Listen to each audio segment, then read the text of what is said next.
Chart update 13th April 2020. Reminder: the Battle of Britain is over. Our people walked into their homes without a murmur of dissent. The battle for the world is about to begin. I have been saddened to see more and more countries free of the virus. Without a war, it is harder for people to understand why they should fight. I am heartened by the near simultaneous statements from Gates and Trudeau that there will be no normal life before vaccines are available. They are kindly advertising their threat. This is the real world war, and America is the new Russia. I have already said that in my opinion, Trump is the only reason America is free. Here's your Uncle Joe Stalin. Yes, he wants to be all-powerful in America. The universe described that years ago. It is old news. It is who he is. Right now, though, here's a problem for later. I will revise my statement. Under Trump, you will not be free. Under Gates, you will not exist. I will develop this in a separate video. We are here for charts and data, and that is disturbing enough. Some have said you lost all credibility when you started your conspiracy nonsense or preaching revolution. America exists because it would not stand for tyranny, for the imposition of policies inimical to the American colonists. There is no theory to what I highlight. It is in your news every day. It is already a big deal. Anti-vaxxers, idiots putting lives at risk. Your child won't be allowed in school unless they're vaxxed. Did I make that up? Did I make up this website? Am I masquerading as a Kennedy? Trudeau, Canada, Gates, America, officials, Britain. One message, simultaneous. Who has that kind of power? Who can coordinate a critical, life-changing strategy across three independent, free, leading world nations? And who has such power that they can override scientists instructing the official release of a fraudulent report, one scary enough to send 66 million Britons into their home without a murmur? What kind of mindset allows people like Gates to suggest 3,085 times 66 over 59 equals 530,000? We have pointed out from the very beginning in our vaccine against propaganda and hype that the numbers never allowed the virus to be an existential threat to our nations. A virus has never won against humans. It's why we are here. This virus barely rates as flu, but what is the media trope? 10 times more dangerous than the flu. How delusional do you have to be not to do basic math? I realized something after watching JFK a long time ago. Those who engage in these operations, regardless of what you think of conspiracy theories and which you accept as real false flag ops, they don't have to be infallible and fool everybody. They just need to distract you for the few weeks while they do what they do. It doesn't matter that firemen report explosions like firecrackers, or that people will point out the miniature detonations walking down the building. It doesn't matter that one of these is a B-757 according to the US government evidence, and the other is a patch of smoke superimposed onto a clean background. It doesn't matter that the dodgy dossier of WMD was found to be fraudulent, and the WMD were never found at all. It doesn't matter to them that the UK lost 179 servicemen and women in Iraq, the US 3,771, and 3,000 on 9/11. Cheney, Rumsfeld, Crystal, Rove. 4 smug white Americans named by the universe as the architects of 9/11. Project for a new American century, a new Pearl Harbor. They killed more American servicemen than non-Iraqis killed Americans. Fact. These countries pose zero actual, real military threat to the USA. Iraq, Libya, Syria. They pose a claimed existential threat to an ally of America. And so 3,000 American civilians and 3,771 American servicemen lose their lives to serve an agenda to protect an ally who cannot be named. They're that vocal and powerful. But no matter. The people that create these agendas, and you're living one now, they don't care if they get caught, get found out, because you have no power. And so here we are again with a dodgy dossier. A war against the virus to save lives, with 66 million going direct to fallout shelters without so much as a word, clapping for our brave troops, the nurses and doctors, our heroes for saving lives, who actually spend a lifetime doing that anyway and have never saved a single life. Sorry, but no. Prolonged for a few years, but no one is alive today from 1,000 years ago, and not even from 2,000 years ago. And all for a non-existent threat to society. To a few people, yes, like flu, which we don't shut down society for. Flu is boring. I didn't even know there was seasonal flu, let alone that it killed tens of thousands of people in the US. It's just the flu, and seriously, who gets scared of the flu? I once fell ill and thought I was dying. I later read, when you think you have the flu, you have a cold. When you think you're dying, you have the flu. I knew exactly what he meant. But who suggests we shut down for the flu? No one. It would be insane. But here we are. On the very day they reported the 530,000 risk, the Daily Mail knew. They knew about China. They knew about 3,000. And 3,000 in 1.38 billion people, and they couldn't do the math? It didn't ring any alarm bells. They just yawned and shrugged and said what the government wanted them to say. So today, even with countries coming out of the virus, a number past peak, some totally done, we face this. Like 9/11, the Iraq War is over. The war of terror has barely begun. Tell me a country the US hasn't threatened. I think we're safe here in the UK. We're on the same side. Again, US, UK, Canada. Why do you think I picked them? Yes, I have friends there. Yes, our nations have history. But yes, they've done it before, and yes, they're doing it again. Wake up, for God's sake. And if not for his sake, then for your own. Now let's get on with the charts. We can do World War III later. Here in the UK, lockdown still hasn't saved a single person, not one case reduced. It is insane. It is like someone is using my chart to invent the figures they report, and that is not an absurd concern, as we'll see. Not the my bit, but theirs. Daily growth of the virus cases, which is today's cases over yesterday's cases. It's slowing down. From the very beginning, it's slowing down. Lockdown is working. It's slowing down. No, it's always slowing down. It's what happens in a normal distribution. True or false?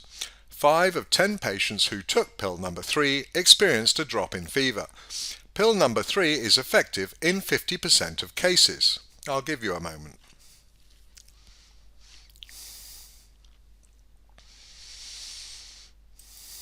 Now I'll add this. 5 of 10 patients who took a placebo experienced a drop in fever. Pill number 3 is effective in 50% of cases. Now, is it true or false? Control. 5 of 10 patients who took a placebo experienced a drop in fever. Experiment. 5 of 10 patients who took pill number 3 experienced a drop in fever. So, did pill number 3 make any difference? None whatsoever. You cannot decide on an effect without a control, an experiment absent the claimed cause. Lockdown is working. It's slowing down. Fine, but was it slowing down anyway? Where is the control, the non-lockdown scenario? Now you understand why I left the control, the non-lockdown projection, in place. It is our best estimate of what would have happened anyway. And the curve hasn't deviated from that projection. It should have dropped flat. 66 million people in lockdown. Even I think it should have made a difference. I argue that it was entirely unnecessary and that regardless of any effect, it can at most save 8,000 lives. At this rate, it isn't going to save even one, and that is absurd. I needed to find something that didn't rely on a projection, something irrefutable that was historical proven fact. So I turned to the daily growth of the virus. I'm going to put it full screen so you can get comfortable with it. There's nothing to notice particularly, except maybe those last 2 data points. More of that anon.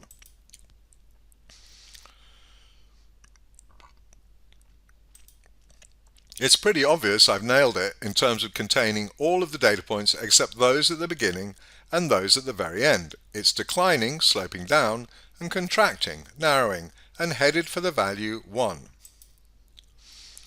Now that, with the exception of those last two data points, is a well-behaved and perfectly plausible real-world expression of a virus. Its rate of growth is slowing. Even from day one, it was never exponential. It doesn't have to be anything. If this virus was the only virus in the whole universe that had that characteristic pattern, who cares? It's slowing down and tightening up, and that's all we care about. That, and we get a bonus for free. What does it mean for the curve to hit 1? That today's cases equals 1 times yesterday's cases. It's flat. And after that, when the curve is below 1, less than 1, say 0.99, then new cases are less. 1000 times 9.99 equals 990, say. And we're heading down. Finally. I get to go back to obscurity. You get to say, nice analyst, pity about the David Icke. And we get on with our lives. Me, I'd take them down. We should have done it when they tried to block Brexit. And hey, in the current crisis, solidarity with our European friends is critical. We hereby revoke Article 50. We remain a member of the European Union. I'm still waiting for it, a bonus to add to the fruits of the agenda. But hey, we go home or back out. It's difficult to rouse the people when the threat is over. They shrug and get on with their lives. And the people who did this smile into their brandy and look forward to the next time. But hey, it's over. Congratulations to Italy, Germany and Norway, who are past peak. Congratulations to South Korea, Australia, New Zealand et al., where it's over. It's over. We move on. Except it isn't over. Below, without the last data points, everything looks as the growth rate tells us. Twin peaks, now we head down. On the left though, it ain't heading down. On a non-linear chart, it looks positively frightening, and yes, it is one of the rare occasions I will use non-linear for the same reason they do. It does make it look frightening. The problem is, it is frightening, especially to me. I can do what I do only because I get government data and use it to prove that they lied. I've done it with road safety. One cause predictor of accidents, traffic density. More cars, more accident, less speeding.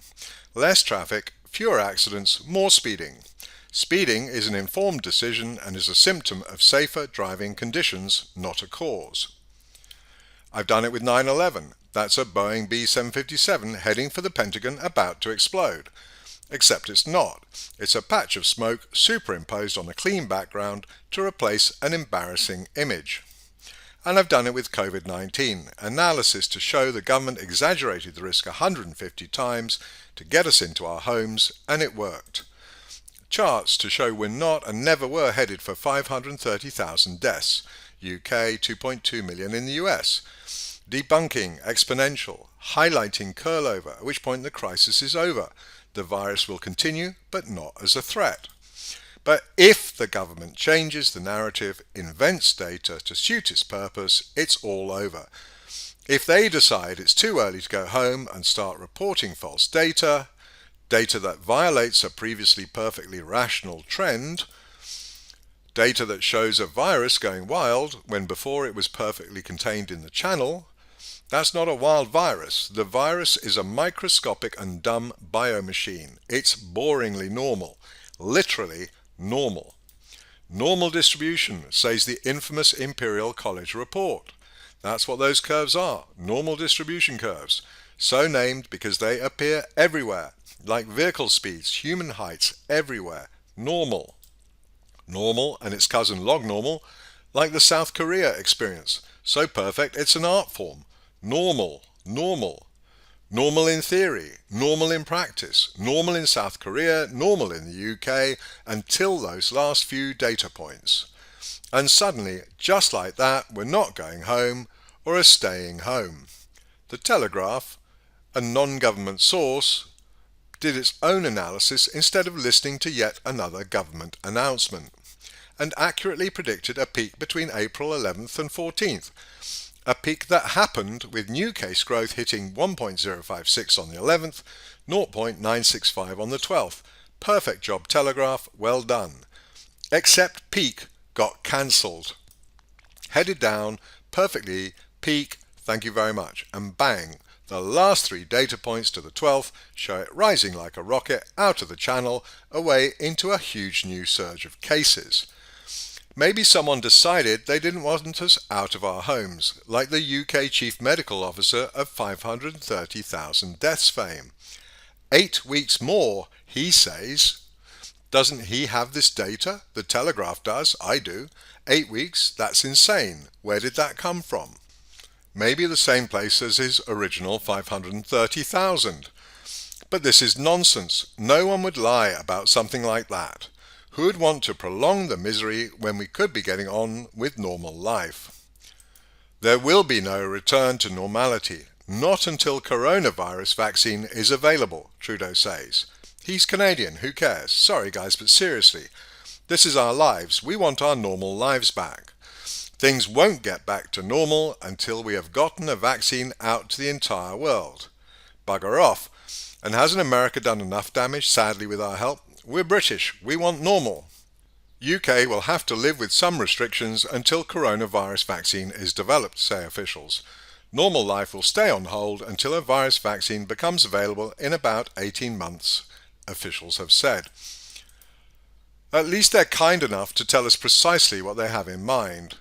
I've told you a potential financial windfall. The vaccine narrative has been out there. It's been mainstream for a long time. But right now, it just melded and fused into one highly focused, publicly declared agenda. As one voice, simultaneously across 3 great and supposedly free nations, the message goes out. You will have no normal until you have all been vaccinated. And if you thought peak cases were going to save you, think again. That was cancelled at the stroke of a pen. New deaths with true cases, too many deaths would look ridiculous as a death rate. With the decision to cancel peak and submit whatever data suits them, which is what this looks like, there is no limit to how many deaths they can post, because they just up the cases to match. It is truly the most horrifying moment of my life. Even if it's a glitch and normal data is restored, Trudeau, Gates and the UK officials just made simultaneous announcements to the world. Your life is on hold. Really, it's your life is ours. It is all the worst fears and prognostications of the irresponsible and wild conspiracy theorist, and it's on your devices and screens as mainstream news. How many years, how many times, how often have you derided or ignored or laughed at these people who saw things, researched things, and tried to get your attention? I bet the government and Trudeau and Bill Gates have your attention now. It's a bit late, and it will be too late after the vaccinations and they choose to do whatever they do. Walk, for God's sake, walk, now. You want charts? That's the scariest chart I've seen in my life. It's not over for me. Even if they control the data, they cannot control all data. I will continue, but Jesus, I never dreamed I would see a day like this. So let us go over the charts. As we've already said, it was not a material threat to society. Now you know who is. America just became the new Russia. Not just as a symbol of a repressed society, but as a symbol of hope. You may not like Uncle Joe Stalin, but he only wants to rule you. Gates, Trudeau, officials, and whoever they answer to doesn't want you to exist. Welcome to Holocaust 2. The best you'd better hope for is mandatory vaccination and chipping. The worst, cleansing showers for the unfit and unworthy. That's not fantasy, that's what 6 million Juden walked into. Now it's Juden. And let's hope it's only 6 million. 6 million vaccinations or 6 million cleansing showers.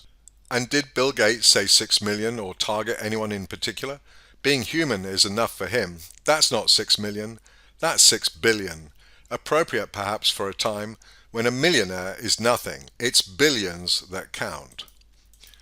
That's it then. With heavy heart, let's do the pretending the data is good. What can we hope for or see?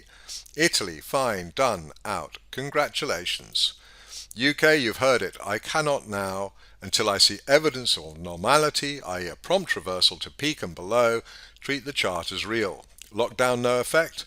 They've apparently decided that the scariness of high figures outweighs the implausibility of lockdown having zero effect, and they're no doubt right. And you know what? Whether they've done exactly the same projection or there really is a clerk in some dark office estimating figures from mine, it's just one more absurdity that means nothing.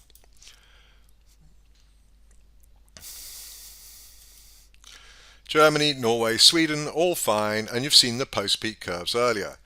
I've had to flatten the projections for each as they're now doing even better than that as they head for the finish. Remember us, think of us, please. Spain, France, Belgium good, all but done.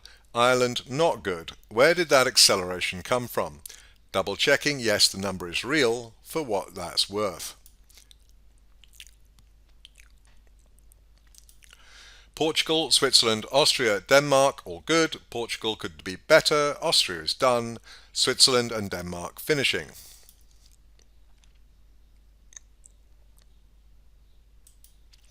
Iceland, Finland, Greece and Malta, all good. Iceland, ouch, but finished. Greece finishing up. Malta, Finland just need to curl it over a little more for the home straight. When all Europe and most of the world is done, I wonder whether UK newspapers will notice. Do please remember us and try to get the message out. Our freedom may depend on you doing so.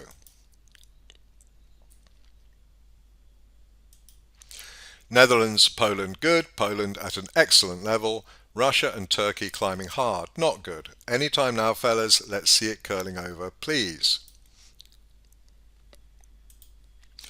Croatia, excellent level, a bit linear but not a threat. Hungary still dancing. Maybe somebody doesn't collect and post the numbers very often. Mild curl over, low level, not a risk but nice to see it properly over and then done with. South Korea flatlined and that's a good thing. Thailand, what a model. I would not have believed someone could beat South Korea, but you're nailing it. A bit of a contrast to us, eh?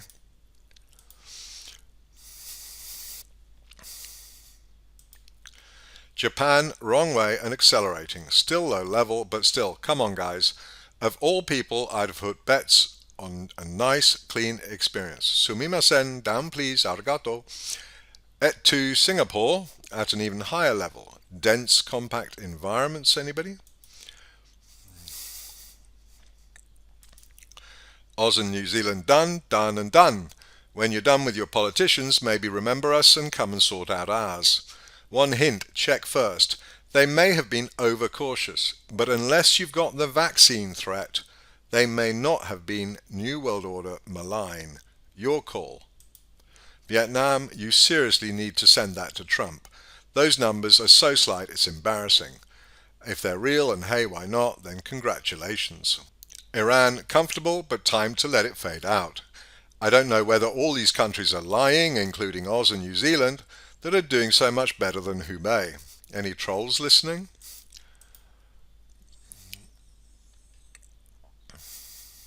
Pakistan, as with Norway et al., is now doing better than the projection, so I've had to tighten that up, flatten it out. Bravo. India, still climbing hard, but from a trivial level. Iraq, awesome. After you've been through Saddam and Bush, here's a nice result, curling over pretty damn flat and at a trivial level.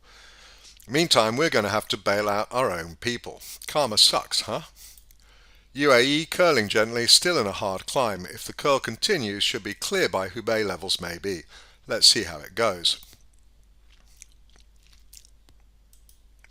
USA, still climbing hard for the number 1 slot, but curling gently.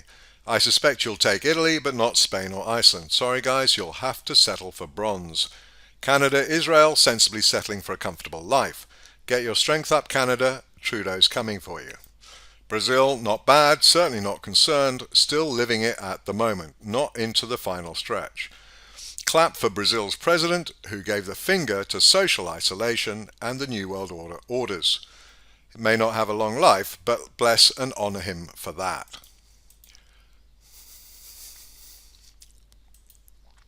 Barbados fine, closing out, nice job. Mexico climbing, but from a very low levels and a hint of curl, no threat. Thank God for the wall, eh? Works both ways. Ecuador, por favor, or whatever. Slow down. Accelerating and climbing hard, approaching Hubei. It's hardly a threat to society, but everyone but us dumb, naive and politically complacent Westerners has done so well. Do slow it down.